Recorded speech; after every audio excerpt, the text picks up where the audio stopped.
యెహోవా ఎన్నాళ్ళ వరకు నన్ను మర్చిపోదు, నిత్యము మర్చెదవా. నాకెంతకాలము ముకుడు అయి ఉండువు. ఎంతవరకు నా మనసులో నేను సిద్ధపడుతున్నాను, ఎంతవరకు నా హృదయంలో పగలంతయు దుఃఖాక్రాంతుడనై ఉంది. ఎంతవరకు నా శత్రువు నా మీద తన్ను విస్తరించుకును. యెహోవా నా దేవ, నా మీద దృష్టి నాకు ఉత్తరము. నేను మరణ నిద్ర మందకుండను, వాని వెలిసినని నా శత్రువు చెప్పుకొనకుండను. నేను కూలిపోయి ఉండగా నా విరోధులు రక్షింపకుండను. నా కన్నులకు వెలుగును. నేనైతే నీ కృపయందు నమ్మిక ఇచ్చి ఉన్నాను. నీ రక్షణ విషయమై నా హృదయము హర్షించుకుంటాను. యెహోవా నాకు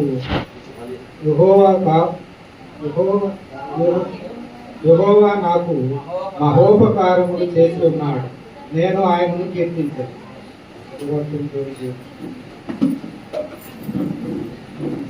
దేవుని స్తోత్రం. వాక్యం చదివిన సోదరులకు వందనాలు తెలియజేస్తున్నాం. వాక్య పరిచర్య కొరకు ప్రార్థన చేయవలసిందిగా హెచ్కేల్ గారిని ఆహ్వానిస్తున్నాం.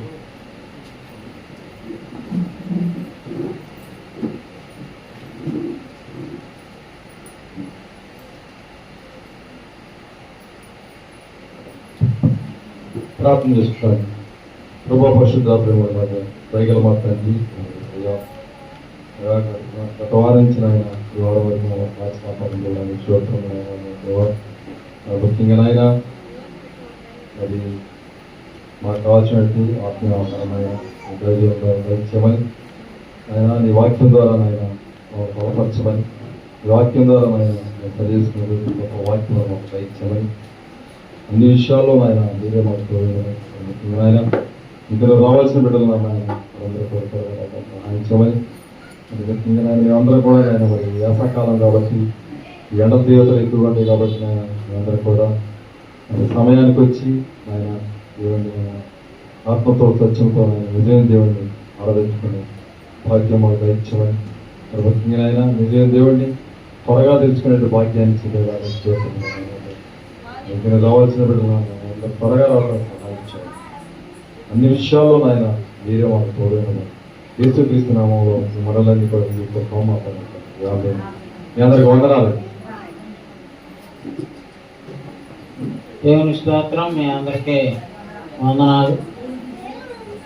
ఈరోజు మరి పురుషులు ఎందుకో చాలామంది రాలేదు. మీ అందరికి వందనాలండి. ఈరోజు మనం పోయిన ఆదివారం నాడు the machine of the church evangelism అని నేర్చుకున్నాం. ఈరోజు పర్సనల్ ఎవాంజలిజం గురించి తెలుసుకున్నాం. ఈరోజు మనం నేర్చుకోబోయేటువంటి సబ్జెక్ట్ పేరు ఏంటంటే పర్సనల్ ఎవాంజలిజం. అంటే సంఘం చేసే స్వార్థ పని వ్యక్తులు చేస్తారు. సంఘం అంటే సంఘంలో ఉన్న వ్యక్తులు చేసేది స్వార్థ పని. అసలు ఎక్కువ స్వార్థ జరిగేది ఈ పర్సనల్ ఎవాంజలిజంలోనే. కాబట్టి మన లెసన్ 10 ఈ ఎల్లో బుక్లో లెసన్ 10వ లెసన్ 21వ పేజీలో ఉంది. చూడండి. సంఘం యొక్క పని వ్యక్తిగత సువార్త పని. ద మిషన్ ఆఫ్ ద చర్చిలో 2వ పాఠం పర్సనల్ ఎవాంజలిజం అన్నమాట. కాబట్టి ఈ వ్యక్తిగత సువార్త పరిచర్య క్రైస్తవులు వ్యక్తిగతంగా చేసే పని అన్నమాట. అంటే చర్చిలోనేమో మనం చర్చి తరపున చేసే పనులు అందరం కలిసి ఇక్కడ చేస్తుంటాం. కానీ బయట ఇండివిజువల్గా మనం చేస్తుంటాం. చూడండి, ఆ పని యొక్క ఆవశ్యకతని, ఆ పనిలో ఉన్నటువంటి మరి ప్రొడక్టివ్నెస్ని ఆ పర్సనల్ ఎవాంజలిజం ఉన్నంత ఎఫెక్టివ్గా బహిరంగ సభల ద్వారా చెప్తే ఉండదండి. బహిరంగ సభలు అంటే ఎవరికి పర్సనల్ అటాచ్మెంట్ ఉండదు. కానీ వ్యక్తిగత పర్సనల్ ఎవాంజలిజంలో అయితే చక్కగా ఫేస్ టు ఫేస్ ఒకరికొకరు మాట్లాడుకోవడానికి స్వార్థీకరణ చేసుకోవడానికి చాలా అవకాశం ఉంటుంది అన్నమాట. కాబట్టి మనం ఎప్పుడు కూడా వ్యక్తిగత స్వార్థ సేవ మనందరి బాధ్యత అండి. వ్యక్తిగత స్వార్థ సేవ అంటే అదేంటి? It's our responsibility. Personal evangelism అంటే Christians, every Christian has the responsibility of evangelism. కాబట్టి ప్రతి క్రైస్తవుడు కూడా బాధ్యతగా ఇతరులకు సువార్త చెప్పాలి. ప్రతి క్రైస్తవుడు బాధ్యత అండి. అది దేవుడు అందరికీ తలాంతులు ఇచ్చాడు. దీని గురించిన ఒక ఉదాహరణ యేసుప్రభువారి ఉపమానాల్లో ఉంది. మత్తయి సువార్త 25:14 చూడండి. అక్కడ యేసుప్రభువారు అందరికీ కూడా ఏ తలాంతు లేనివాడంటూ కూడా ఎవడో కూడా ఉండడం. సో పర్సనల్ ఎవాంజలిజంలో ఏం చేస్తామంటే మనం అందరం కూడా వ్యక్తిగతంగా దేవుడు మనకి ఇచ్చిన తలాంతుల్ని వాడుకొని ఇతరులకు సువార్త ప్రకటించుతాం అన్నమాట. చదవండి మత్తయి సువార్త 25:14. పరలోక రాజ్యము ఒక మనుషుడు దేశాంతరమునకు ప్రయాణమై తన దాసులను పిలిచి తన ఆస్తిని వారికి అప్పగించినట్లుండెను. అతడు ఒకనికి 5 తలాంతులను, ఒకనికి 2, ఒకనికి 1, ఎవరి సామర్థ్యం చొప్పున వారికి ఇచ్చి వెంటనే దేశాంతరం పోయాను. అదండి, దేవుడు కూడా మనలో ప్రతి ఒక్కరికి 5 తలాంతులు ఇచ్చిన వ్యక్తులు ఉంటారు, 2 తలాంతులు పొందిన వ్యక్తులు ఉంటారు, 1 తలాంతులు పొందిన వ్యక్తులు ఉంటారు. అంటే దేవుడు ఎవరి సామర్థ్యం చొప్పున వాళ్ళకి తలాంతులను ఇస్తాడండి.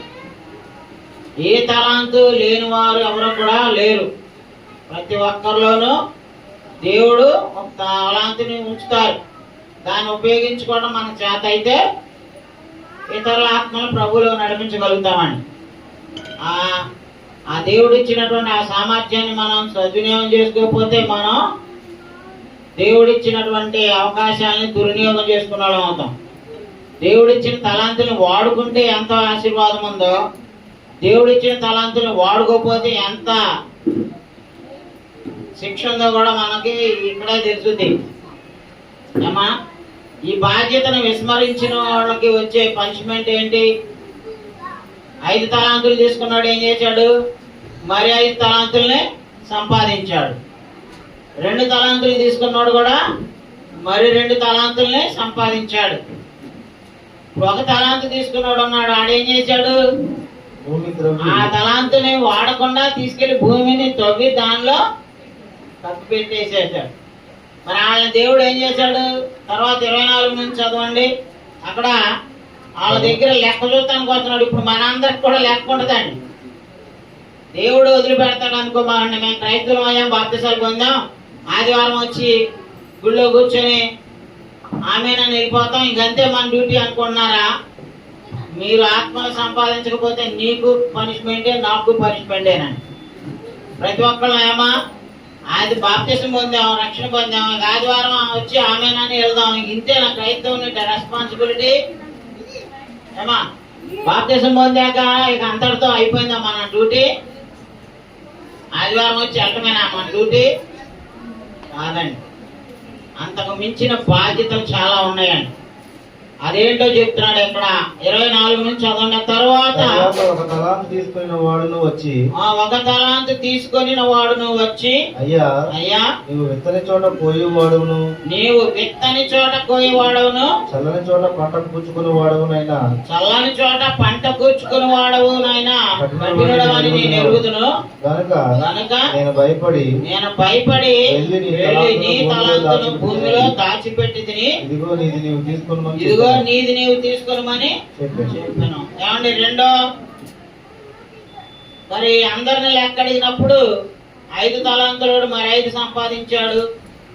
వాడిని బాగా నమ్మకమైన మంచి దాసుగా నీవు కొంచెంలో నమ్మకంగా ఉన్నావు కనుక నిన్ను అనేకమైన వాటి మీద నియమించదు అని చెప్పి నీవు నీ యజమాని సంతోషంలో పాలు పొందమని అతనితో చెప్పి వాళ్ళతో అన్నాడు కదా. ఈ 3వ వాడు ఏం చేస్తున్నాడు? నువ్వు విత్తన చోట కోసేవాడివి, చల్లని చోట పంట కూర్చుకునేవాడు నైనా కఠినుడు అని నేను ఎరుగుదును. కనుక నేను భయపడి వెళ్ళి నీ తలాంతును భూమిలో దాచిపెట్టి తిని ఇదిగో నీది నీవు తీసుకునమని దేవుడు మనకి చాలా ఆయుష్కాలం ఇస్తాడు, చాలా తెలివితేటలు ఇస్తాడు, చాలా సమయాన్ని ఇస్తాడు, చాలా సందర్భాలని అవకాశాలని దేవుడు మనకి ఇస్తాడండి. మనకు దేవుడు ఇచ్చిన అవకాశాలని, సందర్భాలని, సమయాన్ని ఒక ఆత్మను రక్షించడానికి వాడుకోవాలి. వాడుకోనోడు పరిస్థితి ఎలా ఉంటుందో ఇక్కడ చెప్తున్నాడు. అందుకు అతని యజమానుడు వానిని చూచి, సోమరివైన చెడ్డదాసుడా, అది సోమరివైన చెడ్డదాసుడా, నేను విత్తని చోట కోయవాడను, నేను విత్తని చోట కోయవాడను, చల్లని చోట పంట కూర్చుకుని వాడనని నీవు ఎరుగుదువా? చల్లని చోట నేను పంట కూర్చొని కొనేవాడినని నీవు ఎరుగుదువా? అట్లయితే నీవు నా సొమ్ము సాహుకారుల నేను యొద్ద ఉంచవలసి ఉండెను వచ్చి వడ్డీతో కూడా నా సొమ్ము తీసుకుని నేను అని చెప్పి ఆ తలాంతును వాని ఎదురు నుండి తీసివేసి 10 తలాంతులు గలవానికి 10 తలాంతులు గలవానికి కలిగిన ప్రతివానికి ఇయ్యబడును, అతనికి సమృద్ధి కలుగును, లేని వాని యొద్ద నుండి వానికి కలిగినది తీసివేయబడును. మరియు పనికి మాలిన ఆ దాసుని వెలుపటి చీకటిలోనికి త్రోసివేయుడి, అక్కడ ఏడుపును పండు కొరుకుటయు ఉండునని. ఆవండి, చూసారా ఏం జరిగిందో? దేవుడు మనకి ఇచ్చిన ఆయుష్ని, దేవుడు మనకి ఇచ్చినటువంటి ఆధిక్యతల్ని, ఆశీర్వాదాలని, ఆత్మలు రక్షించుకోవడం వాడుకోకపోతే మనం కూడా ఏంటి దేవుని దృష్టిలో పనికి మాలిన చెడ్డదాసులం అయిపోతాం. మనందరం కూడా అదే టైపు. ఎందుకంటే మనం ఒక ఆత్మను కూడా రక్షించట్లా. మనం వస్తున్నాం, ఆదివారం వెళ్తున్నాం, ఈ లోపల ఒక వారం అంతట్లో ఒక్కరికన్నా మనం ఆత్మ రక్షించాలి, అయ్యో వీళ్ళు నరకానికి వెళ్తున్నారు మరి ఏంటి అనేటువంటిది మనం బాధ్యత తీసుకున్నామా? ఆ బాధ్యతను విస్మరించాడు. దేవుడు వాడికి ఇచ్చినటువంటి తలాంతునే వాడు ఏం చేశాడు? వాడుకోలా. దేవుడు మీ అందరి చేతుల్లో కూడా సువార్తను పెట్టాడు. యేసుక్రీస్తు చనిపోయి తిరిగి లేచిన సువార్త, నశించుచున్న వారిని రక్షించే సువార్త. ఆ బాధ్యతను విస్మరించకూడదండి. మనం ప్రతి క్రైస్తవుడిది బాధ్యత అండి అది. వాళ్ళు వింటారా వినరా అనేది మీకు అనవసరం. వాళ్ళు వినినను వినకపోయినాను వారికి సువార్త సాక్ష్యంగా ఉండాలని దేవుడు మనల్ని చెప్పమంటున్నాడండి. మన అందరం సువార్థికులమే. ఆదాం గారిది ఒక్కటిదే బాధ్యత అనుకోమాకండి, లేదా పెద్దయ్య గారిది ఒక్కటిదే బాధ్యత అనుకోమాకండి. ప్రతి ఒక్కరూ ఇండివిజువల్ రెస్పాన్సిబిలిటీ ఉందండి. ఆ బాధ్యతను విస్మరించాడు. వాడికి ఏం జరిగిందండి? సోమరివైన చెడ్డదాసుడా అని చెప్పి దేవుడు అని పనికి మాలిన ఆ దాసుడు అంటున్నాడండి. పనికి మాలిన ఆ దాసుని వెలుపటి చీకటిలోనికి త్రోసివేయుడి, అక్కడ ఏడుపును వండ్లు కొరుకుటయి ఉండునని అన్నాడు. ఏమా, దేవుడు మనకిచ్చినటువంటి ఆయుష్కాలాన్ని, ఆధిక్యతల్ని, అవకాశాలని, ఆత్మలు రక్షించుకోవడం కోసం వాడుకోకపోతే ఆ పనికి మాలిన దాసుల్లో నువ్వు నేను ఉంటాం. కాబట్టి మనం వ్యక్తిగతంగా మన రెస్పాన్సిబిలిటీ, మన కూతుర్ని, మన అల్లుళ్ళని, మన కొడుకుల్ని, కోడళ్ళని, మన భార్య బిడ్డల్ని, మన కుటుంబాన్ని ముందు రక్షించుకోవాలి. తర్వాత ఇరుగు పొరుగువాడు, తర్వాత మనం వర్క్ చేసే దగ్గర. లూదియా వ్యాపారం చేయడానికి వెళ్ళిందండి. వ్యాపారం చేయడానికి వెళ్ళిన దానికి పౌలు గారు తారసపడ్డారు. పౌలు గారు సువార్త చెప్పారు. ఆమె పౌలు గారు ఆ ఇంట్లో వాళ్ళందరికీ చెప్పా, పౌలు గారు ఆ ఒక్కదానికే చెప్పాడు. ఆమె ఏం చేసింది? ఏమా తన ఇంటి వాళ్ళందరినీ తాను రక్షించుకుందండి. ఆదాం గారు వచ్చి అందరికి సువార్త చెప్పలేడు. ప్రసాదరావు గారు వచ్చి అందరికి సువార్త చెప్పలేడు. ఇండివిజువల్ రెస్పాన్సిబిలిటీ ప్రతి ఒక్కరి మీద ఉందండి. ప్రతి ఒక్కరూ ఇతరులకు సువార్త బోధించినప్పుడే సువార్త వ్యాప్తి చెందుద్దండి. మనం ఆ బాధ్యతను విస్మరించితే ఎలాగండి? అయ్యా, మనం ఆ బాధ్యతను విస్మరించింది మనం రైతులు ఎలా అవుతామమ్మా? మనం ఆ బాధ్యతను విస్మరించకూడదు. అందరి బాధ్యత సువార్త ప్రకటించడం. అలా చేయని వాళ్ళు పనికి మాలిన సోమరులు చెడ్డదాసులు అని చెప్పి దేవుడు అంటున్నాడు. బాగున్నాయి కాదు ఈ టైటిల్స్. మనల్నే అంటాడు, సువార్త ప్రకటించకపోతే, ఒక ఆత్మను రక్షించకపోతే ఆ టైటిల్స్ పెట్టి పిలిచేది నిన్ను నన్నే. ఒక తలాంతి ఇచ్చి దేవుడు దాన్ని వాడుకోనంటే వాడు వాడుకోకుండా భూమిలో బాధ పెట్టాడు. మనల్ని కూడా అంతే అంటాడు. ఒకసారి రోమపత్రిక 1:14 చూడండి. మన వ్యక్తిగత బాధ్యతగా సువార్తను ఇతరులకు అందించాలండి. దయచేసి అర్థం చేసుకోండి. మన సంఘం ఎదగట్లేదు, నంబర్లో ఎదగట్లేదు, ఆత్మీయంగా ఇంకా క్షీణించిపోతున్నారు. 3 రోజులు సువార్త కూటాలు పెడితే, మొన్న నేను వాకింగ్ చెప్పలేదు, జాషు అడిగాడు కదా ఎంతమంది వచ్చారంటే 3 రోజులు వచ్చిన వాళ్ళు ఎంతమంది ఉన్నారండి? 3 రోజులు ఎగ్గొట్టిన వాళ్ళు ఎంతమంది ఉన్నారు? కూతురు ఇల్లు కట్టుకుందంట, ఇల్లు చాతడానికి వెళ్ళిందంట ఒక ఆమె. ఏంటయ్యా మీ అమ్మగారు రాలేదంటే, ఆ 3 రోజులు మా దగ్గర కోటాలయ్యా, అమ్మ నువ్వు కూడా రాని, కూతురుని కూడా తీసుకొని రావాలా, మనం వెళ్ళి అక్కడ కూర్చుందామా? ఏమా ఇంత ఖర్చు పెట్టి చేసేది ఎందుకు? మనతో పాటు మన బంధువులు కూడా ఇన్వైట్ చేసుకోవాలి. స్వార్థ కోటాలు జరిగేటప్పుడు ఎక్కడెక్కడో వచ్చారు, ఏ ఊళ్ళో వచ్చారండి వాక్యం అనడానికి. మన వాళ్ళు వెళ్ళి చుట్టాల కాడ, వ్యాపారాల్లో, ఏ పనుల్లో ఇన్వాల్వ్ అయ్యాం. వాళ్ళు ఎవడు అడిగాడు? డబ్బులు నేను అడిగాను, డబ్బులు నేను ఏమనలేదుగా, మీకు ఇష్టమైతే ఇవ్వండి. చాలా మంది ఈయనోళ్ళే ఉన్నారు. నేను అక్కడ లిస్ట్ పెట్టే లిస్టులో చాలా మంది పేర్లు ఏం లేవు, 27 పేర్లు ఏమన్నాయి. సంఘమంతా 100 మంది కనపడతాం. మరి వాళ్ళందరూ ఇవ్వలేదుగా. ఇవ్వనంత మాత్రమైనా మీటింగులు రావద్దని దేవుడు చెప్పాడా? ఉంటే ఎత్తావు, లేకపోతే దేవుడు నీకు బుద్ధి పుట్టించి దేవుడి పనికి ఎత్తాం, దేవుడి పనిలో నా భాగం తీసుకోవాలనుకుంటే వస్తావు. ఆ బ్లెస్సింగ్స్ కావాలంటే. లేకపోతే సైతాన్ని నిన్ను పట్టుకున్నాడు అనుకో, నీ దగ్గర ఉన్నా నువ్వు ఇవ్వు దేవుడికి, నీ కర్మ. నేను ఎవరు బలవంతంగా చందాలు అడిగాను ఎప్పుడన్నా? అది ఎప్పుడు జరగని పని. నాకు ఉన్నా లేకపోయినా అప్పులేం చేస్తా కానీ ఎవరిని బలవంతంగా చందాలు అడగను కూడా. ఎందుకంటే దేవుడి పని జరిగేటప్పుడు అందరూ దేవుడు వాక్యం వినడానికి రావాలి అనేది దేవుని యొక్క సంకల్పం. ఆ సువార్త తినకపోయినా శ్రమే, సువార్త ప్రకటించకపోయినా శ్రమే. చదవండి రోమపత్రిక 1:14.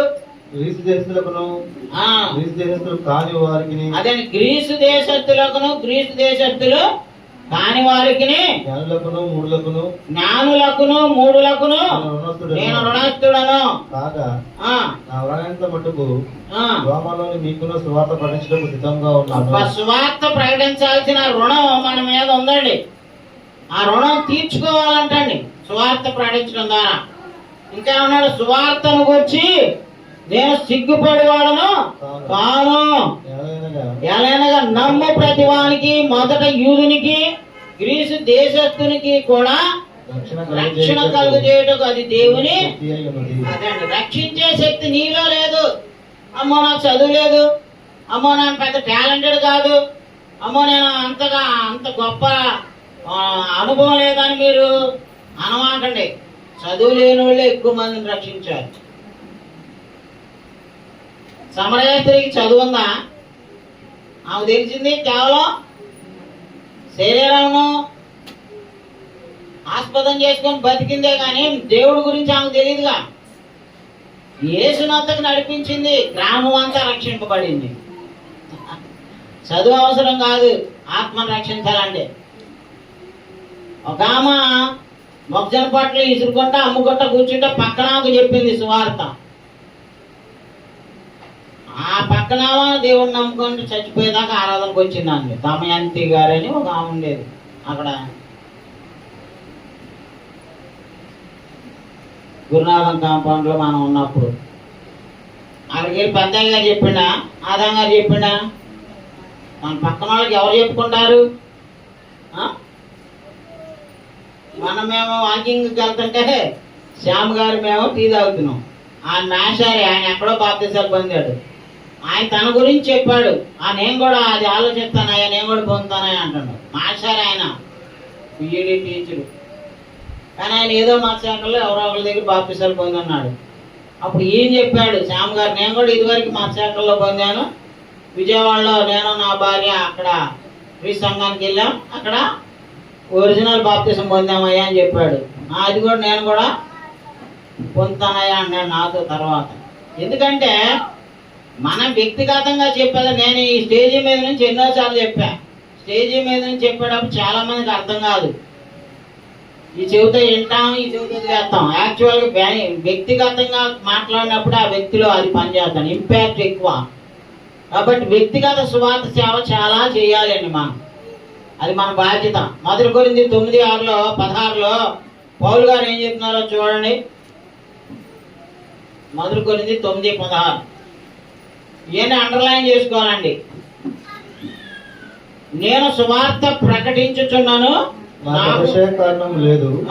సువార్తను ప్రకటింపవలసిన భారము నా మీద మోపబడి సువార్తను ప్రకటింపవలసిన భారము నా మీద మోపబడి ఉన్నది. అయ్యో నేను సువార్తను ప్రకటింపకపోయిన ఎడల నాకు శ్రమ. ఏంటమ్మా, సువార్త ప్రకటించకపోతే మనకేమొస్తాయి? శ్రమలు వస్తాయి. గుర్తుపెట్టుకోండి.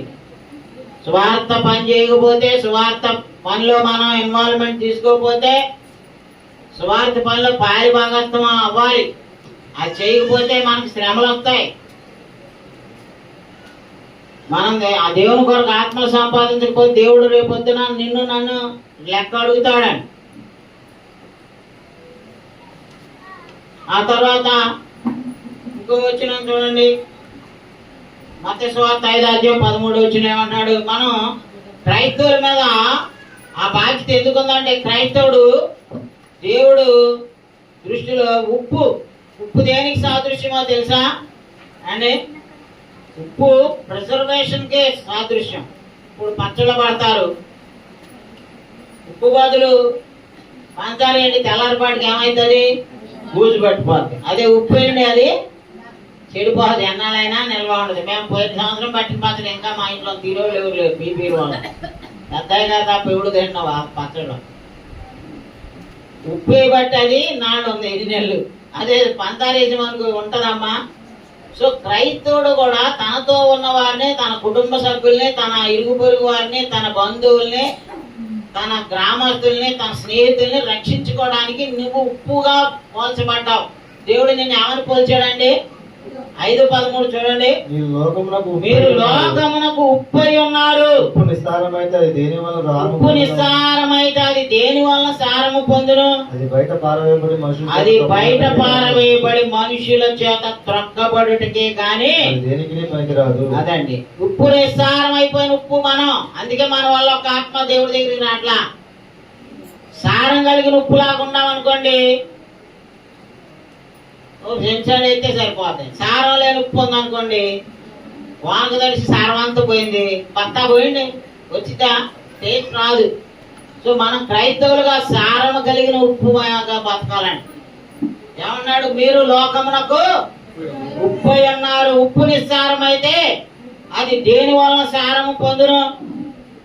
అది బయట పారవేయబడి మనుషుల చేత త్రొక్కబడుటకే గాని మరి దేనికి పనికి రాదు అన్నాడు. పనికి రాదు అంటాడు. మనుషుల చేత త్రొక్కబడితే అందుకే పనికి వచ్చిందంట. పనికిరాను, సారం లేను. ఇంకొక పోలిక ఏం పోల్చాడండి? 16 దాకా చదవండియా. మీరు లోకమునకు వెలుగై అన్నారు. కొండ మీద నుండి పట్టణము మరుగై ఉండనేరదు. మనుషులు దీపం వెలిగించి కొంచెము కింద పెట్టరు, కానీ అది ఇంట నుండి వారికి అందరికీ వెలిగించుటకై దీపస్తంభం మీదనే పెట్టుదురు. మనుషులు మీ సత్క్రియలను చూచి పరలోకముందున మీ తండ్రిని భయపరిచినట్లు వారి ఎదుట మీ వెలుగు ప్రకాశింపలేదు. మీరు లోకమునకు ఉప్పై ఉన్నారా అన్నాడు. రెండో పోలిక ఏం పోల్చాడని మనల్ని? మీరు లోకమునకు వెలుగై ఉన్నారు. Christian is salt and light. ఈ గొప్ప భాగ్యం ఇతరులకు లేదని. ఇతర మతాలు, భక్తి అంతా కూడా చీకటి. పాపం అంటేనే చీకటి. ఈ చీకటి ప్రపంచంలో యేసుక్రీస్తు సువార్తను పట్టుకొని వెలుగు జ్యోతుల్లాగా ప్రకాశించవలసిన బాధ్యత ఎవరి మీద ఉందమ్మా? It's our responsibility to carry the gospel to the last.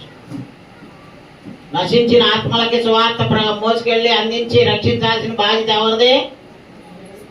We are saved people to save others. మనం రక్షింపబడ్డాం ఇతరులను ఏం చేయడానికి?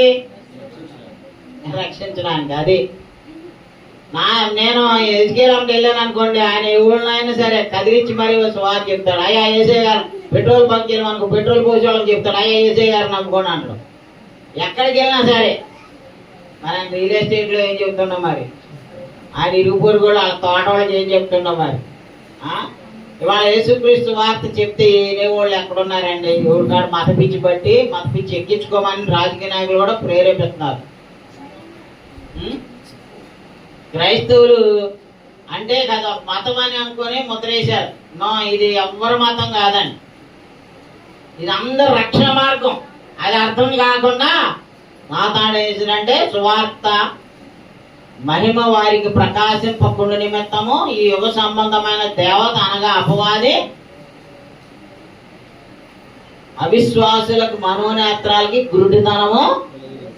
కళ్ళు బాగానే ఉంటాయి కానీ మెదడుకి బ్లైండ్ ఏర్పడింది. మా మాత్రం మా దేవుళ్ళు అంటావా, మీ దేవుడే మీ గొప్ప కానీ మాకేంట్రా అంటారు. No, it's not about religion, it's about way to haven.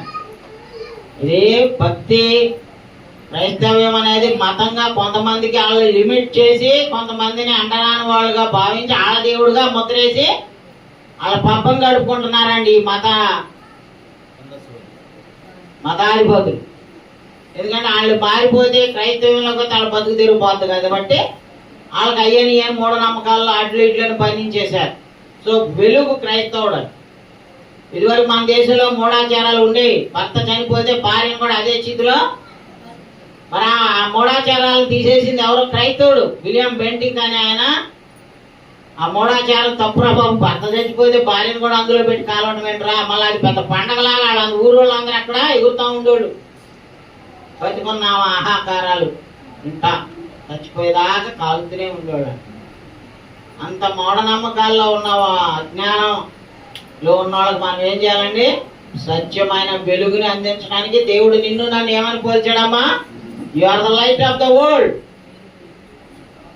You are the salt to the world. ఈ లోకానికి మీరు ఉప్పు, ఈ లోకానికి మీరు వెలుగు. మన సత్క్రియల వలన మన పరలోకపు తండ్రి మహింపరచబడాలి, అది దేవుడు కోరుతున్నాడు. అంతేకాదండి, క్రైస్తవుడు అంటే కేవలం పేరు పెట్టుకొని తెల్ల బట్టలు కట్టుకొని లేకపోతే నుదుటి బొట్లు తీసేసిన వాళ్ళు కాదండి. జీవితాన్ని మార్చుకున్న వాళ్ళు అసలైన క్రైస్తవులు అండి. నిన్ను చూసి స్వార్థ నువ్వు చెప్పకుండానే పలానా వాడు దేవుని బిడ్డ అనుకోవాలంట. We are living ఎపిస్టిల్స్. చూడండి 2 కొరింథీ 3:2 ఉంది ఆ విషయం. మన జీవితం ఇతరులకు మాదిరిగా కనపడాలండి.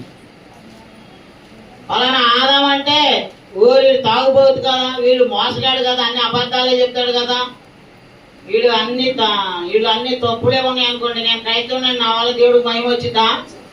మన జీవితమే దేవుడి సువార్త అంటే ఇతరులకి మన నీతి, మన మాట మీద నిలబడే తత్వం, మనలో మా తేడా లేని జీవితం ఉండాలండి. అందుకే అంటున్నాడు చూడండి 3:2 కొరింథీ 160 పేజీ.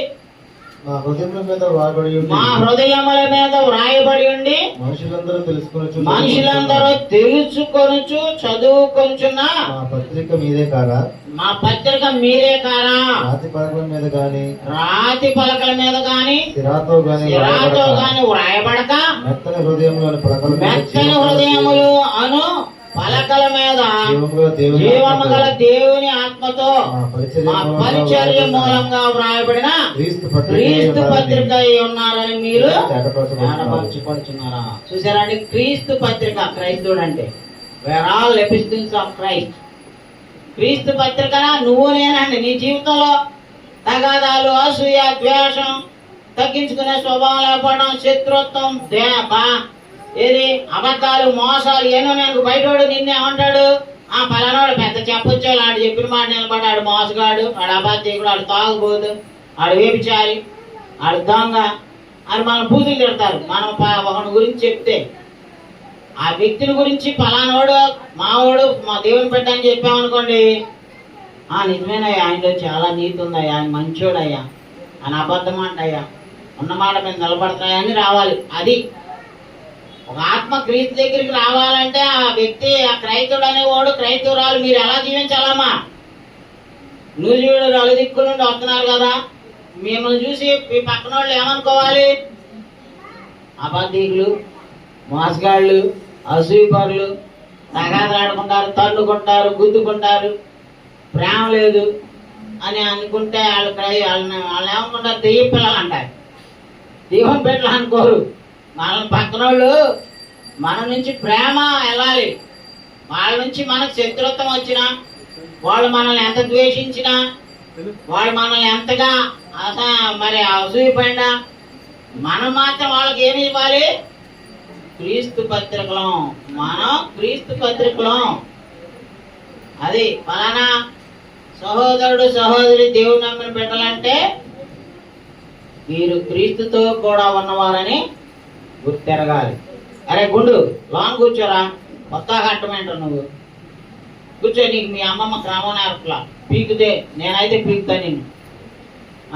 మనము దేవుని యొక్క బిడ్డలుగా ఇతరులు మనల్ని చదువుతారండి. మనం ఏ భక్తి చేస్తున్నాము, ఏ ఆదివారం చర్చికి వెళ్తున్నాం, ఎటువంటి తెల్ల చీరలు కట్టామా, లేకపోతే కాస్ట్లీ కారులో తిరిగామా అని చూడరు. What is your life, how you are behaving, నీ క్రిస్టియన్ యాటిట్యూడ్, క్రిస్టియన్ లైఫ్ ఇతరుల దగ్గర ఎలా ఉంది అనేది వాళ్ళు చూస్తారండి. మన జీవితం సరిగ్గా లేనప్పుడు మనం ప్రార్థనకు రావడం వేస్ట్ కదా. మనలో ప్రేమ, జాలి, దయ, కనికరం, ఇతరులను ప్రేమించే తత్వం, ఇతరులకు సహాయపడే తత్వం, ఇతరుల సాత్వికం, సానుభూతి లేని వాళ్ళం అనుకోండి, వీఆర్ డెవిల్స్ పీపుల్. క్రీస్తు పత్రికలు అంటే ఏంటి? క్రీస్తు మన చుట్టూ ఉన్న వాళ్ళు మన జీవితాలను చూస్తారు. అందుకని నువ్వు ఏ బైబిల్ పట్టుకున్నావు, ఎక్కడికి వెళ్తున్నావు అని చూస్తారా? నీ జీవితం బాగుంటే, నీ జీవితంలో ప్రేమ, నీ జీవితంలో సాత్వికం, నీ జీవితంలో తగ్గింపు స్వభావం, నీ జీవితంలో క్షమించే స్వభావం ఇతరులకు నువ్వు పత్రికలాగా ఉపయోగపడతావు. నిన్ను చదువుతారని పౌలు గారు అదే కదండి చెప్పేది. ఏమంటున్నాడమ్మా? మా హృదయముల మీద రాయబడి ఉండి మనుషులందరూ తెలుసుకోవచ్చు. అది తెలుసుకుంటాం, చదువుకుంటాం, నీ నీ నీ జీవితం ద్వారా ఇతరులు చూస్తారండి. నీ జీవించే జీవితం, నువ్వు మాట్లాడే మాట, నీ బతికే బతుకు, ఎస్ నువ్వు వేసుకుంటున్న బట్టలు కాదండి వాళ్ళు చూసేది. నువ్వు పట్టుకొని తీసుకొస్తున్న బైబిల్ నాలుగు, నువ్వు బైబిల్లో ఉన్నట్టు జీవిస్తున్నావు లేదా అనేది ఇతరులకు మాది. అది నేర్చుకోవాలి. ఒక ఆయన భార్య గురించి చెప్తున్నాడంట పక్కన వాళ్ళకి. మీ ఆవిడ చక్కగా చర్చికి వెళ్తుంది కదా, నువ్వు కూడా చర్చికి వెళ్ళవచ్చు కదరా అంటే, భర్త అంటున్నాడు భార్య గురించి, ఆదివారం మా ఆవిడ తెల్ల చీర కట్టుకొని ఏంజిల్ లాగా వెళ్ళింది, సోమవారం శనివారం దాకా నాకు డెవిల్ని చూపించింది అని చెప్తున్నాను. అర్థమైందా? Sunday only Christians, Monday to Saturday devils. So what is use? So క్రీస్తు పత్రికలో క్రైస్తవులు అంటే ఆదివారం దేవతల్లాగే కనపడాలి, సోమవారం శనివారం దాకా కూడా దేవతల్లాగే కనపడాలి. వందనాలమ్మా అమ్మగారు, ఎప్పుడు దేవతల్లాగా కనపడండి. ఆదివారం ఒక్కరోజు భక్తుల్లాగా, ఆదివారం నుంచి సోమవారం నుంచి శనివారం దాకా దెయ్యాల్లాగా ఇళ్ళకాడ చేయమాకండి. ఆదంగాలు చూడరు కదా అనుకోమాకండి. ఆదంగాలు చూడరు, ఆయన చూస్తాడుగా. ఆమె చూస్తాడా లేదా? ఆ భయం ఉందా? Okay, live like Christian, true Christian అని. నామకార్థ క్రైస్తవులే ఉన్నారు లోకానికి. వాడు అంటున్నాడు, ఆయన ఎవరు? పగడాల ప్రవీణ్ అంట. ఆయన చచ్చిపోయాడు, అది యాక్సిడెంట్ అని పోలీసులు చెప్పారు నిన్న. ఇన్ని రోజులకి 20 రోజులకి పోస్ట్ మార్టం రిపోర్ట్ తెల్లారే ఇస్తాను డాక్టర్లు. మరి 20 రోజులు పట్టింది వాళ్ళకి. ఆయన ఎక్కడో మందు తాగాడు, ఏదో చేశాడు. సరే ఎనీవే చచ్చిపోయినా దేవుడి కోసం నిజంగా చంపారనుకో, వాడు పరలోకం వెళ్తాడు. తాగి యాక్సిడెంట్ అది చచ్చాడని కాదు నరకానికి వెళ్తాడు. బోధకుడు అయితే ఏంటి? నేను బోధకుడిని అయ్యి తాగి ఎక్కడ పెడితే అక్కడ ముండలను పెట్టుకొని తిరిగి కూడా చాలా మంది ఉన్నారండి. వాళ్ళు పాస్టర్లు కానీ క్రైస్తవులు కానీ నిజమైన క్రైస్తవులు ఉన్నారనుకోమాకండి. మీరు ఆదంగారు లాగా అందరూ నీతి మంతులు ఉంటారు, అందరూ మంచివాళ్ళు ఉంటారు అనుకోమండి. పాస్టర్ పేరు చెప్పుకున్న వాళ్ళు అందరూ దొంగలు ఉన్నారు, వ్యభిచారులు ఉన్నారు, తాగుబోతులు ఉన్నారు. ఈ ఎస్డిఏకి వెళ్ళండి, అది సాయంత్రానికి పదివాడు తాగుతానే ఉంటాడండి. సంచుల్లో వేసుకెళ్తారు బాటిల్స్. చదువుకోవాలి, మళ్ళీ ఉద్యోగాలు, పాస్టర్లు, పెద్ద ఆదాయం అమెరికా నుంచి కోట్లు వస్తాయి. మందు కొట్టినోడు ఎవడు ఉన్నాడు, ఇంక్లూడింగ్ పాస్టర్స్. వాటి ఈ ఆర్సీఎం వాళ్ళు ఉంటారు, వాళ్ళు సోమలూరులు సాయంత్రానికి మందు కొడతారండి. వాళ్ళు కూడా ఈ దౌర్భాగ్యులు దేవుడికి అవమానం అండి. మళ్ళీ అతను చచ్చిపోయింది కాక మా ప్రవీణ్ని చంపుతారా, మేము ఒక్కసారి 10 నిమిషాలు బైబిల్ పక్కన పెడితే మీ అందరు నోచుకోత పోతారా అన్నారు ఈ పనికి మనలో. దేవుడు నోచుకోత పోయమన్నాడమ్మా అండి. ఒక దేవుడి కోసం చచ్చిపోయామనుకో పరలోకం వెళ్తాం. మనం కూడా కత్తి తీసుకొని అక్కడ ఇతరులకి వెళ్ళి చంపుతామన్నాము అంటే మనలో ఎవరున్నట్టు అంటే మనం ఇతరులని అలా చేయమని దేవుడు చెప్పలా.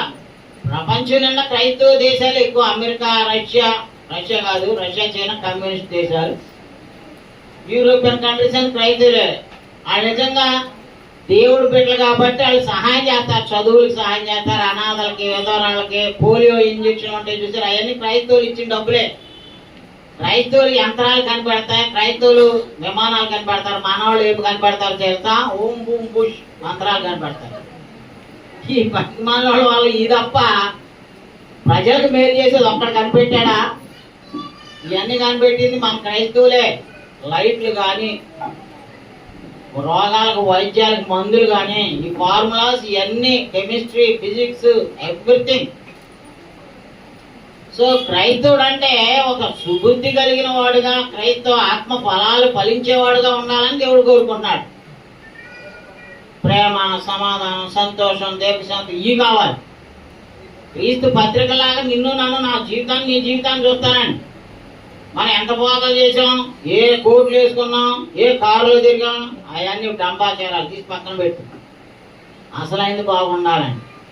నువ్వు తాగుబోతువో, వ్యభిచారువో, దొంగవో, మోసగాడువో, అబద్ధికుడువో, ఇతరులను చూసి తగాదలాడేవాడు, ఇంకే చెత్త పనులు చేసేవాడు అనుకో, నువ్వు క్రైస్తవుడు అని పెట్టుకుంటే దేవుడు పరలోకం రాణిస్తాడా? నో. అది చేసుకొని ముందు క్రీస్తు పత్రికలో మన పక్కన వాళ్ళు చదువుతున్నారంట. మన జీవితాన్ని చదువుతున్నారు, మన మాటను చదువుతున్నారు, మన యాటిట్యూడ్ చదువుతున్నారండి. కాబట్టి ప్రియ సహోదరి సహోదరులారా, మనం క్రైస్తవులుగా జీవితం.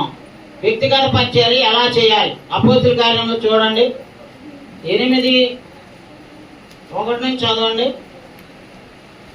8:1 అపోస్తులు యెరూషలేములో ఉన్నారు, శ్రమ కలిగింది, హింస వచ్చింది. అప్పుడు ఏం చేశారు? ఆ కాలం ముందు యెరూషలేములోని సంఘమునకు గొప్ప హింస కలిగినందున అపోస్తలులు తప్ప అందరూ యూదయ, సమరయ దేశంలో చెదిరిపోయింది. అది ఆ కాలంలో యెరూషలేములోని సంఘానికి ఏం కలిగిందమ్మా? గొప్ప హింస కలిగింది. మరి 4వ వచనంలో చూడండి, కాబట్టి చెదరిపోయిన వారు సువార్త వాక్యములు ప్రకటించుచు సంచారం చేశారు. ఇండివిజువల్ పర్సనల్ ఎవాంజలిజం అండి. ఇక్కడ వాళ్ళు ఏం చేస్తున్నారమ్మా? ఒకరికొకళ్ళు వ్యక్తిగతంగా సువార్త చెప్తున్నారండి. చెప్పే మనం లేచిన కాడ నుంచి ఫోనుల్లో సీరియళ్ళు, ఫోనుల్లో చెత్త, యూట్యూబ్లు, వాట్సాప్లు, ఫేస్బుక్లు, వీటిల్లో పని మునిగి చేస్తున్నాం.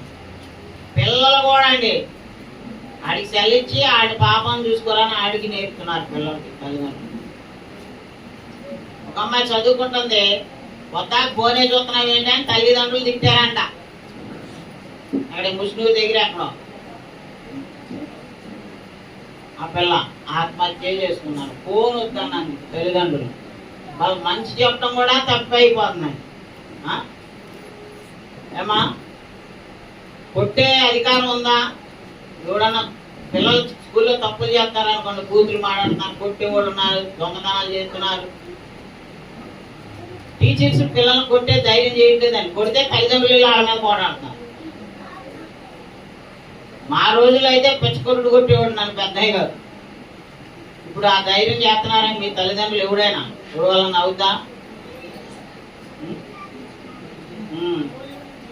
వ్యక్తము వాడని వాడు తన కుమారునికి విరోధి అంట. పిల్లలను క్రమంలో పెంచుకోవాలండి. మాట మంచిది నేర్పాలి, వినయం, విధేయత, పెద్దల పట్ల గౌరవం, ఇవన్నీ మీ ఇంట్లో మీ ప్రవర్తన బట్టి మీ పిల్లల ప్రవర్తన ఆధారపడి ఉంటుంది. మీ పిల్లలు సరిగా బయట ప్రవర్తించట్లేదని మీ వాళ్ళ ఇంట్లో చెడు మార్గంలో నేర్చుకున్నారు, మంచి ప్రవర్తన నేర్చుకోవట్లా. బయటికి వెళ్ళా మన పిల్లల్ని అలా అయ్యారు అంటే కారణం తల్లిదండ్రులే. కాబట్టి ప్రియ సహోదరి సహోదరులారా, మనం క్రీస్తు పత్రికలు మనం గుర్తుపెట్టుకోవాలి. చెదరపోయిన వారు ఏం చేశారండి? స్వార్థ ప్రకటించుచు సంచారం చేశారంట. వాళ్ళకి ఇల్లు వాకిళ్ళు ఇవ్వండి, ఎక్కడ పడితే అక్కడ గుడారాలు వేసుకోవడం, చెట్ల కింద చావుల కింద ప్రార్థన చేసుకోవడం, ఆదివారం వస్తే అక్కడ ఎక్కడ ఉంటే అక్కడ నలుగురు కలిసి ప్రభుత్వ భోజనం తీసుకోవడం. నిజంగా ఈ పిల్ల హిందువుల పిల్ల అండి. ఈ ఏది సంకేతరావు వాళ్ళ ఆవిడ, వాళ్ళ ఇంటికి వెళ్తే వాళ్ళ ఇంటికి వెళ్ళాం ఒకసారి, పెద్ద విగ్రహారాధన గుళ్ళు లాగా ఉంది. వాళ్ళ అమ్మ వాళ్ళందరూ పెద్ద పెద్ద పూజారులు, వాళ్ళ తమ్ముళ్ళు వాళ్ళందరూ. ఆ అమ్మాయి ఇక్కడ కూర్చొని పాటలు పాడి నాకు అది గుర్తొచ్చింది. అంత విగ్రహారాధన పెరిగినటువంటి ఈ అమ్మాయి ఇక్కడ ఏంటి ఇంత చక్కగా పాటలు పాడుతుందంటే దాట్ ఇస్ ప్లస్. ఎవరి దగ్గర నేర్చుకుంది ఆ అమ్మాయి అంటే పేదరు గారి ఇంట్లో కోళ్ళ అవడం వల్ల నేర్చుకుంది ఆ అమ్మాయి. అవునా కదా? దేవుని స్తోత్రం. అలా నేర్చుకోవాలి కుటుంబం అంటే. ఆస్తిపాస్తులు ఇచ్చాం, ఆస్తులు ఇచ్చాం, ఎకరాలు ఇచ్చాం, వందలు, ఈ డోంట్ కేర్. అవన్నీ నువ్వు తీసుకెళ్తావా? ఎవడని తీసుకెళ్ళాడు ఉన్నాడు. నేను నాతో పాటు ఇల్లు తీసుకెళ్తా, కారు తీసుకెళ్తా, బండి తీసుకెళ్తా, పట్టు చీరలు తీసుకెళ్తాను అన్నాడు. చేతులు ఎత్తానమ్మా.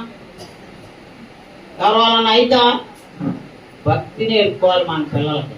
మన ఇంట్లోకి వచ్చిన అల్లుళ్ళకి, కూతుర్లకి, కొడుకులకి, కోడళ్ళకి అందరికీ భక్తి నేర్పుకోవాలి.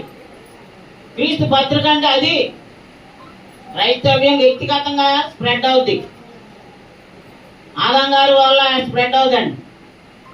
మీరు వ్యక్తిగతంగా వెళ్ళి ఇతరులకు, మీ కుటుంబ సభ్యులకి, ఇరుగు పొరుగు వాళ్ళకి, ఫ్రెండ్స్కి అందరికి చెప్పుకోవడం వల్ల వ్యక్తిగతంగా అభివృద్ధి చెంది. ప్రవీణ్ వాళ్ళ ఇంటికి పెద్దగా వెళ్తూ ఉంటాడు కదా, అక్కడ ఆయన సురేష్ అనే బిడ్డ పోయిన ఆదివారం బాప్తిస్మం పొందాడు కదా, వాళ్ళ ఇంటికి వెళ్ళడం వల్ల ఆయన రక్షణ పొందాడు. వాళ్ళు నడిపించుకున్నారు. నేను ఇప్పుడు ఆయన స్వార్థ చెప్పలా, బాప్తిస్మే ఇచ్చా. ఏది నర్సులాగా డెలివరీ చేసాం, అంతేగాని అదంతా కూడా ఎవరి సహవాసం వల్ల, ఆ కుటుంబం వల్ల జరిగింది. సో దేవుని స్తోత్రం. మీరు కూడా ప్రతి ఒక్కళ్ళు ఇతరులకు స్వార్థ ప్రకటించాలండి. వ్యక్తిగత రెస్పాన్సిబిలిటీ తీసుకోండి. వీడు చెదిరిపోయిన వాళ్ళు ఏం చేశారమ్మా? స్వార్థ ప్రకటించుచూ తిరిగారు. వండుకుంటాం తింటమే కాదండి, స్వార్థ ప్రకటించడం కూడా ఒక బాధ్యత అండి. తర్వాత అపోస్తలుల కార్యం 20 వచనంలో, మరియు ప్రయోజనకరమైనది ఏది దాచుకొనక బహిరంగము వాను ఇంగితను మీకు తెలియజేయచ్చు, బోధించుచు దేవుని ఎదుట మారుమనసు పొంది మన ప్రభువైన యేసుక్రీస్తు నందు విశ్వాసం ఉంచవలని యూదులకును గ్రీసు దేశస్తులకును ఎలాగో సాక్ష్యం ఇస్తుంటున్నో ఇదంతయు మీకు తెలియను. చూశారండి ఎలా ప్రకటించాడండి? బహిరంగంగా సువార్త ప్రకటించాడు. ఇండివిజువల్ గా హౌస్ టు హౌస్ ఎవాంజలిజం చేశాడండి. ఇంటింటను సువార్త ప్రకటించాడండి. ఇంటింటికి సువార్త. మేము శుక్రవారాలు వెళ్ళినప్పుడు అదే జరుగుతుంది. ఇంటింటి సువార్త వల్ల అది ఉపయోగం ఏమా. శుక్రవారాలు కుటుంబాలు పెట్టుకోవడం వల్ల ఉపయోగం ఏంటి? ఇంటింట్లో సువార్త ప్రకటించబడితే ఇంటి పరుగు వాళ్ళు సువార్త తింటారు. కొంతమంది ఇళ్ళు ఈనాడు మా ఇంట్లో కూటం పెట్టినాయా, మా ఇంటికి వచ్చి ప్రార్థన చేయినాయా అని అడగట్లా. ఆదివారం వచ్చి వెళ్ళారుగా ఆమె నన్ను సరిపోతుంది. నేను శుక్రవారాలు కానీ ఎప్పుడైనా ఇళ్ళకి వచ్చినప్పుడు కానుకలు కూడా ఇవ్వద్దని చెప్పాను. అయినా కానీ ఒక్కడు కూడా సువార్త ప్రకటించడానికి రెండంట్లో. మాకు పని లేక ఇంటికి వచ్చారనుకుంటారా? నేను రావట్లా. మాకు పని లేదనుకున్నారా? నేను బోర్డంతా చదువుకోవాలి, ట్రాన్స్లేషన్ చేయాలి, బోర్డని పనులు ఉన్నాయి. సువార్త ప్రకటించే పనులు నేను చేస్తున్నా. మీరు వ్యక్తిగతంగా చేయాలి, అది మీ బాధ్యత. తర్వాత కింద వచ్చిన వాళ్ళు చూడండి, 24 వచ్చిన 27 వచ్చిన కూడా అయ్యా. అయితే దేవుని కృపా సువార్తను గురించి సాక్ష్యం ఇచ్చుట యందు నా పరుగును నేను ప్రభువైన యేసు వలన పొందిన పరిచర్యను తుదముట్టింపవలనని నా ప్రాణమును నాకు ఎంత మాత్రమునో ప్రియమైనదిగా. ఎంత డెడికేషన్! ఎంత త్యాగం అండి! ఆయన ప్రాణాన్ని కూడా ప్రభు సువార్త కొరకు పెట్టడానికి రెడీ అంటున్నాడండి. అది క్రైస్తవ జీవితం అంటే. మళ్ళీ చూద్దాం. దేవుని సంకల్పం అంతయే మీకు తెలుపకుండా నేనేమీ దాచుకోలేదు అంటున్నాడండి 27. చూసారా? 24 ఏమంటున్నాడు? అయితే దేవుని కృపాసు వార్తను గురించి సాక్ష్యమించుట యందు నా పరుగును నేను ప్రభువైన యేసు వలన పొందిన పరిచర్యను తొదముట్టింపవాలని నా ప్రాణమును నాకెంత మాత్రమును ప్రియమైనదిగా ఎంచుకుంటలేదు. అది స్వార్థ పరిచర్య కొరకు ఆయన ప్రాణాన్ని కూడా ప్రియమైనదిగా ఎంచుకోవట్లేదండి. మన ప్రాణాన్ని ప్రియమైనదిగా ఎంచుకుంటాం, మన ఆస్తిని ప్రియమైనదిగా ఎంచుకుంటాం, డబ్బులు ప్రియమైనవిగా ఎంచుకుంటాం, బంగారం ప్రియమైనది, మనకి టీవీలు, లగ్జరీస్ ఈ ప్రియమైనవి. పౌలు గారికి ఏది ప్రియమైందంట? స్వార్థ పరిచర్య. అమ్మా, ఎంత గొప్ప వ్యక్తులు ఉన్నారు తెలుసా దేవుడి కోసం బతికినోళ్ళు. వాళ్ళ నుంచి మనం ఇన్స్పైర్ అవ్వాలి, వాళ్ళని మనం మాదిరిగా తీసుకోవాలండి. తిరిగిపోతే సారుపోతుల్లో, తాగుబోతుల్లో, మేము క్రైస్తవులమే, మేము బాధకులమే అని చెప్పుకునే పనికి మాలోళ్ళు క్రిస్టియానిటీలో చాలా మంది ఉన్నారండి. వాళ్ళు ఎప్పుడు మీరు మాదిరిగా పెట్టుకోమాకండి.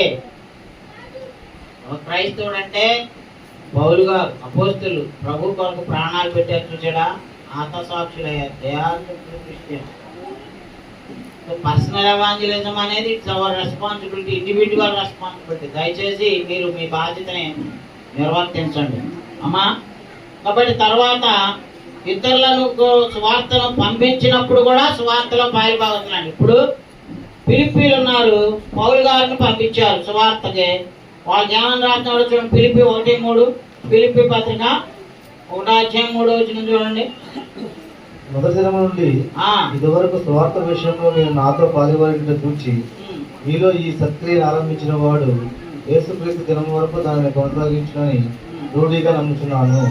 కనుక మీ అందరి నిమిత్తం నేను చేయు ప్రతి ప్రార్థనలో ఎల్లప్పుడూ సంతోషంతో ప్రార్థన చేయొచ్చు. నేను మిమ్మల్ని జ్ఞాపకం చేస్తున్నప్పుడెల్లను నా దేవునికి కృతజ్ఞతలు చెల్లిస్తున్నాను.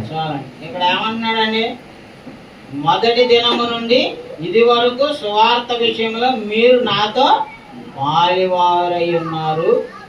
మీరు ఈ సత్క్రియను ఆరంభించారు కదా, అది యేసు ప్రభు వారు వచ్చేదాకా దాన్ని కొనసాగించండి. పౌలు గారు ఎక్కడో ఉన్నాడు, ఫిలిప్పీలు ఇంకో చోట ఉన్నారు. మరి ఫిలిప్పీలు పౌలు గారితో పాటు సువార్త పనులు ఎలా పాలివారయ్యారనుకున్నారు? సువార్త పనికి వాళ్ళు సహాయం చేశారండి.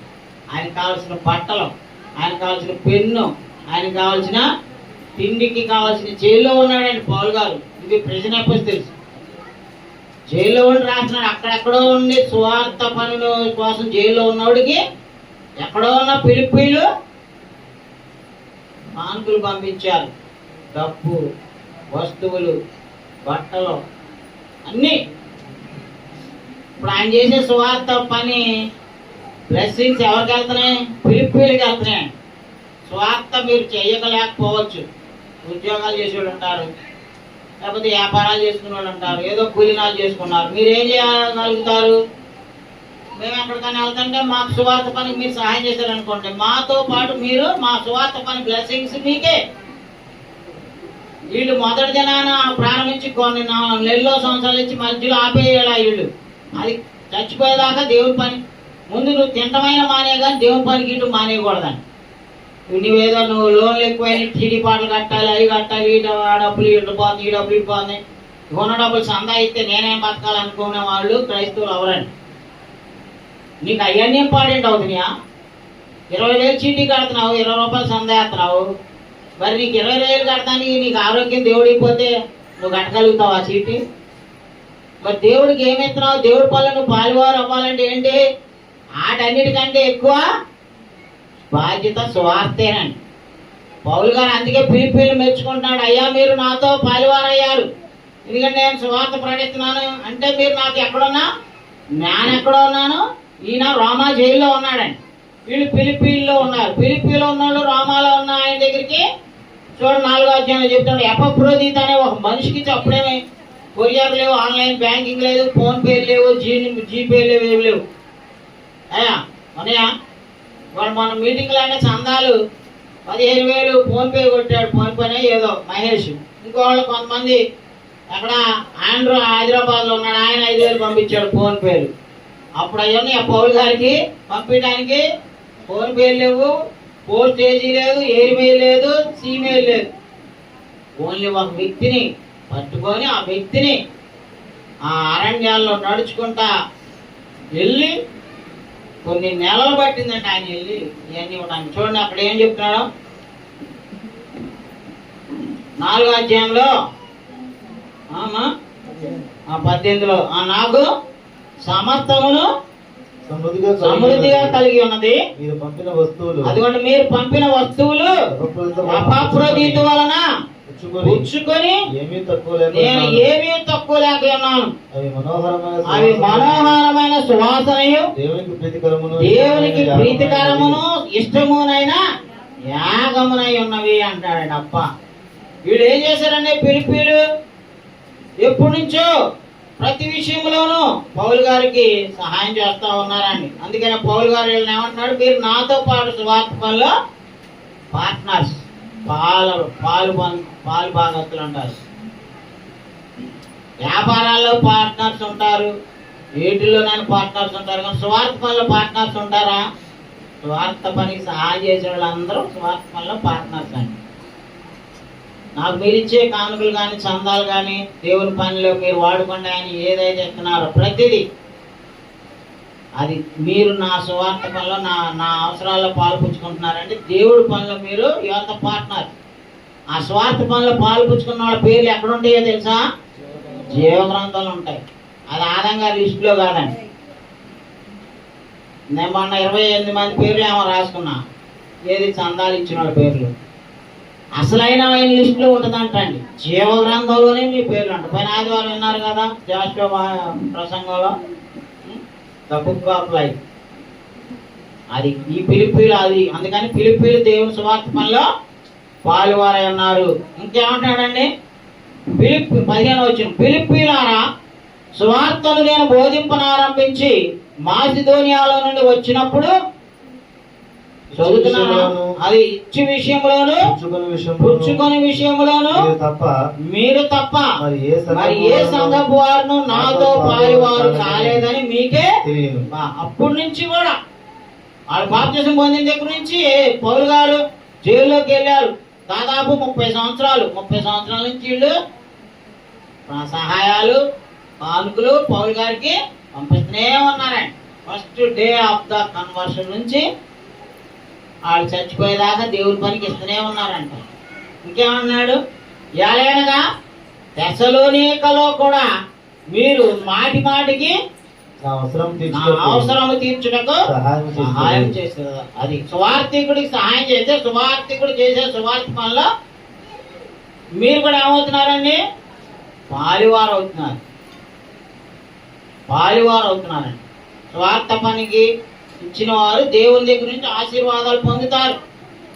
ఆ తర్వాత 19 వచ్చిన చూడండి, అక్కడే అవి 18 అవి మనోహరమైన సువాసనయు దేవునికి ప్రీతికరమును ఇష్టమునైన యాగమునైన. వీళ్ళు ఏం పంపించారు? వస్తువులు పంపించారు, బట్టలు, డబ్బులు, ఆయన అవసరాలకు సహాయం చేశారండి. అవి అంటే ఏమంటున్నాడండి?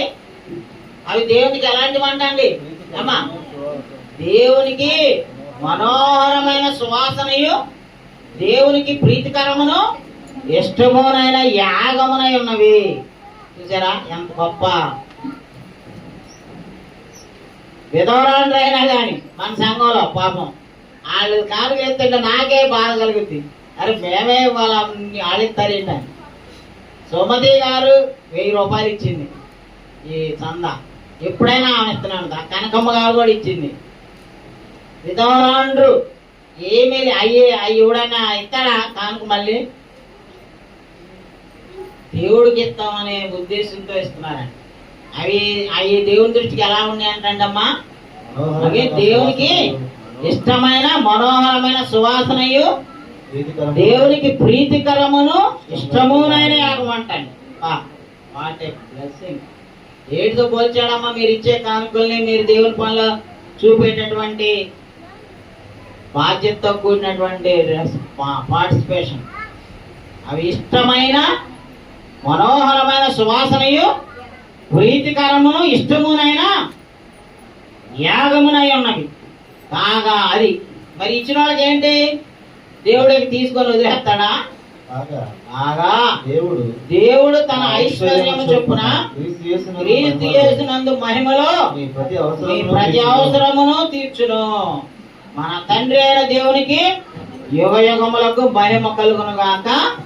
ఆమేన్. చూసారా, దేవుడు తన పనికి ఇచ్చిన వాళ్ళని ఏం చేస్తాడన్నాడండి? క్రీస్తు యేసునందు మహిమలో దేవుడు తన ఐశ్వర్యం చొప్పున మీ ప్రతి అవసరమును తీర్చును. అది ఫస్ట్ గాడ్. దేవుడికి ఫస్ట్ ఇచ్చిన వాళ్ళకి దీవించబడుతుంది. దేవుడికి ఇవ్వకుండా ఆ తర్వాత మిగిలితే ఏదో ఆదివారం నాడు జేబులో చేపెట్టి 10, 5 చేతిలోకి వచ్చి చేసినోడు ఆడు క్రైస్తవుడు అవడానికి. స్త్రీలారా మీరైనా సరే ఆదివారం చందా అయ్యి ముందే సెలెక్ట్ చేసుకుని పెట్టుకోండి బైబిల్లో. అప్పుడు ఎంత ఉంటే అంత 10, 5 వేద్దాం అనుకున్న వాళ్ళు క్రైస్తవులు అవరండి. సిద్ధపాటు కావాలి.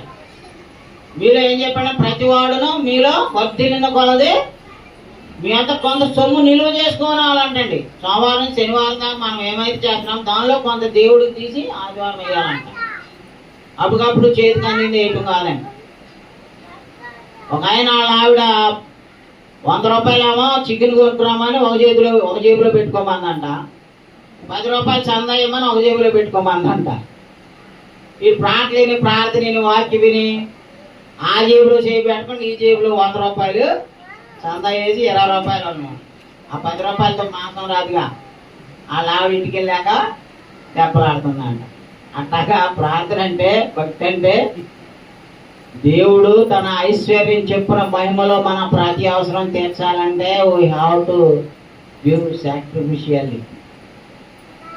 కాబట్టి మీరు అనుకోమండి, ఆదాం గారు బాగా మా సొమ్ములు స్విస్ బ్యాంకులో దాచుకోవడానికి ఇవ్వమన్నాడు అనుకోమా.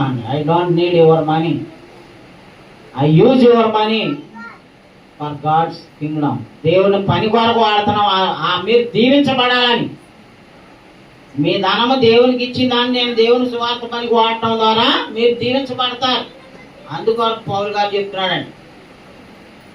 ఆ తర్వాత ఇంకో వచ్చిన సువార్త పనికి ఇతరులను పంపించడం కూడా సువార్త పని చేసినట్టేనండి. సువార్థికులకు సహాయం చేయడం కూడా సువార్త పని చేసినట్టేనండి. ఎందుకంటే వాళ్ళు సువార్త పని చేస్తున్నారు, మీరు చేయకపోయినా. రోమా 10:14 చూడండి. రోమా 10:14 ముగించేసుకుందాం. కాబట్టి ప్రియ సహోదరి సహోదరులారా, మన ఇతరులను రక్షించాలి. రక్షించడం కొరకు ఇతరులకు సువార్త ప్రకటించాలి. మనం సువార్త ప్రకటించే అవకాశం లేదు. మన ఉద్యోగాలు, మన వ్యాపారాలు, మన పనులు చేసుకున్నాం. సో సువార్త పనికి వెళ్ళే వాళ్ళకి సువార్త పని చేయమని పంపించాలి, సహాయాలు ఇచ్చి. అది ఇక్కడ చెప్తున్న కాన్సెప్ట్. వారు విశ్వంపర వారికి ఎట్లు ప్రార్థన చేదురు, వినని వారిని ఎట్లు విశ్వసించుదురు, ప్రకటించేవాడు లేకుండా వారు ఎట్లు విందురు, ప్రకటించేవారు పంపబడని ఎడల ఎట్లు ప్రకటించుదురు. ప్రకటించేవారు పంపబడని ఎడల ఎట్లు ప్రకటిస్తారు. అది మీరు స్వార్థ పని చెయ్యండి అయ్యా అని మీరు నన్ను నిలబెట్టి పంపకపోతే నేను వెళ్ళి సేవ చేయగలుగుతానా అమ్మా? సో మీరు వెళ్ళండి అయ్యా, స్వార్థ చెప్పండి అయ్యా అని పంపించాలి. నీకేం కావాలన్నా మేము ఉన్నాం, మేము చూసుకుంటాం. స్వార్థ పనికి పంపించేవారు లేకపోతే ఎలాగా? ప్రకటింపవారు పంపబడని ఎడల వారిట్లు ప్రకటించారు. ఎజ్రా గ్రంథం 9వ అధ్యాయంలో యాజకులంట లేవీలు దేవుడి పని మానేసి దేవాలయంలో పని మానేసి కూలీనాలకి వెళ్తున్నారంట. ఏంట్రా అంటే వాళ్ళకి దశంభాగాలు ఇటు ఆగిపోయిందంట. దేవుని మందిరంలో నుంచి వాళ్ళకి సహాయం రావట్లేదు. అందుకని వాళ్ళు ఏం చేశారు? కూలి పనులకి వెళ్ళిపోతారు.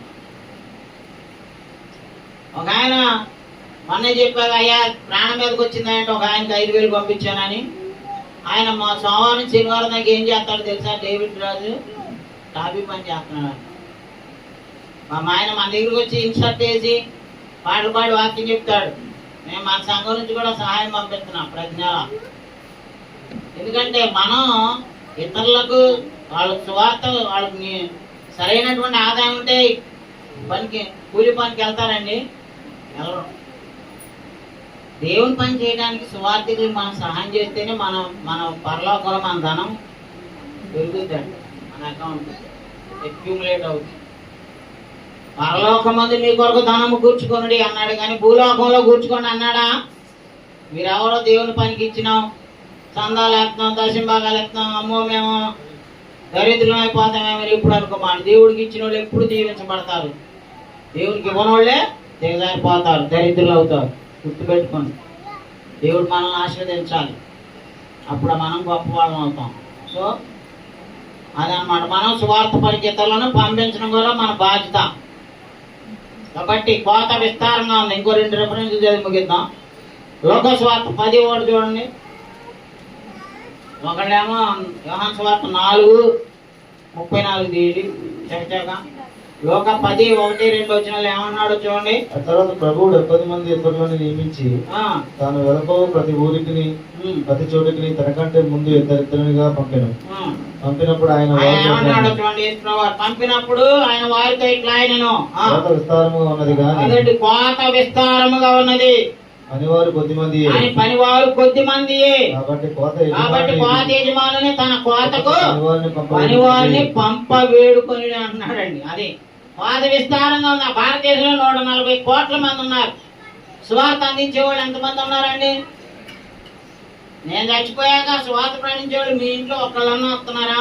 మా పిల్లవాడిని చదవంగా బైబిల్ ట్రైనింగ్ పంపిద్దాం, సువార్తకు పంపిస్తానని ఒక తల్లన్న అంటుందా, మొక్కుంటుందా? అయ్యా నా కొడుకుల్ని అని ప్రార్థన చేస్తున్నారు. కొడుకునిస్తే నేను సేవకి ఇస్తానయ్యా, ఆధారాలు ఎవరు తిప్పుతానయ్యా అని ఒక్కళ్ళని మొక్కున్నారా? అది మొక్కుకోమాకండి. మా అబ్బాయి ఇంజనీర్ అవ్వాలి, మా అబ్బాయి అది అవ్వాలి, ఇది అవ్వాలి. ఆడేమో ఆవిడ పేకాట్లను కోడి పందాలు వేసుకొని తిరుగుతున్నాను. అలాంటి కొడుకుల్ని మొక్కుని కానీ ఆ దేవుడికి అలవాటు చేయకుండా, దేవుడి దగ్గరికి పంపించకుండా, దేవుడి పనికి ఇవ్వకపోవడం వల్ల వాళ్ళు ఏం చేస్తున్నారు తెలుసా? తాగుబోతులు, చిత్తులు, పేకాట్లు, కోడి పందాలు నాకు రోజు కనపడతారండి. భక్తురాళ్ళ పిల్లలే వాళ్ళు తెలుసా? దేవుని పిల్లలు, తల్లి దేవుని బిడ్డ, పిల్లలు ఏమవ్వాలి? దేవునికి అలవాటు చేయండి, దేవునికి ఇవ్వండి. నా తర్వాత నా కొడుకుని దేవునికి ఇస్తానని మొక్కుకోండి. నాకు 5 పిల్లల్ని వాళ్ళ మగాళ్ళనే ఇవ్వు, కానీ వాళ్ళు మాత్రం వ్యాపారాలు అవి చేయించుకుంటాం. మా యాజమాన్య నాడు నీ తర్వాత నీ లెగసీని కంటిన్యూ చేస్తాను. ముసలి వయసు లోపల నేను 10 ఏళ్ళు సంపాదించుకొని నేను రిటైర్ తీసుకొని నీ సేవ కంటిన్యూ చేస్తానులే, నువ్వేం బాధపడమాక అంటాను. ఎందుకంటే దేవుని పని చేయాలనుకునే వాళ్ళు చాలా తక్కువ. ఇక్కడికి వచ్చానంటే అలబుద్ధి కాదంట, సంఘంతో సేవ చేసుకుంటే హాయిగా ఉంటుంది. అయ్యా బ్యాంకు ఉద్యోగాలు ఎంత కష్టం, కొత్తగా టార్గెట్లు, ఇంకా ఎస్బే మరీ ఘోరం. ఎప్పుడు రిజైన్ చేద్దామా అని తిట్టుకుంటున్నాడు. నేను దేవుని సేవ చేసుకుంటాను డాడీ. అరే ఇంత కష్టపడ్డావు, అది కూడా దేవుడు ఇచ్చిందే నాయన, కొన్నాళ్ళని చేసుకో.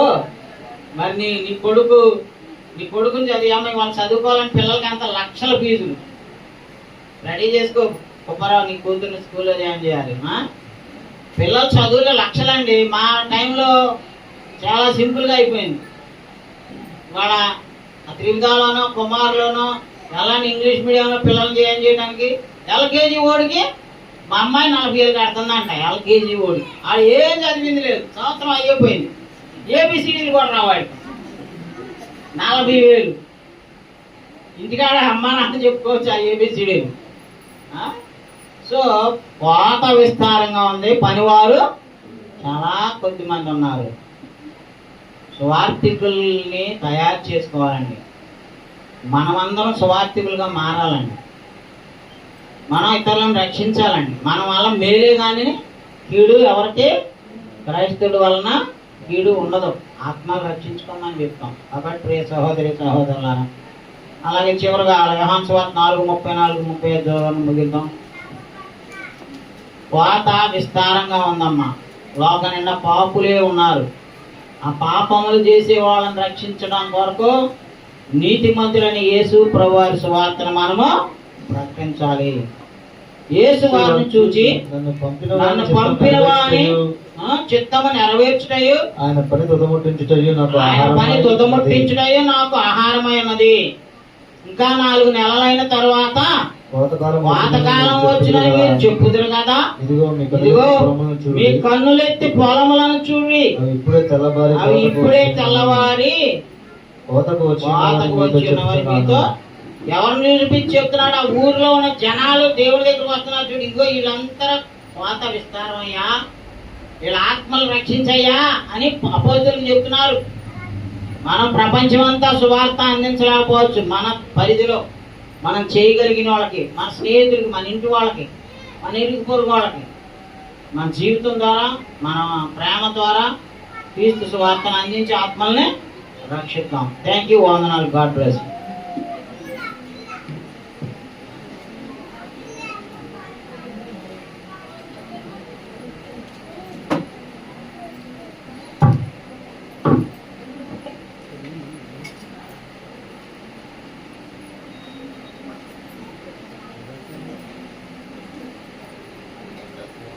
ఇప్పుడు వచ్చిన పరిశుద్ధులందరికీ ప్రభు యేసుక్రీస్తు అందరికీ ఉండాలండి.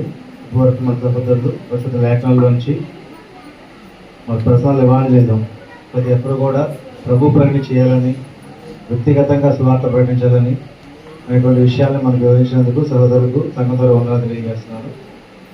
మరి ఆరాధన ప్రాముఖ్యమైన ఘట్టం మనం అందరం కూడా ప్రభువులో పాల్గొనడం దీని మర్యాదగానే క్రమంగా ఆచరిస్తుందిగా కోరుచున్నాను. అపోస్తలుడైన పౌలు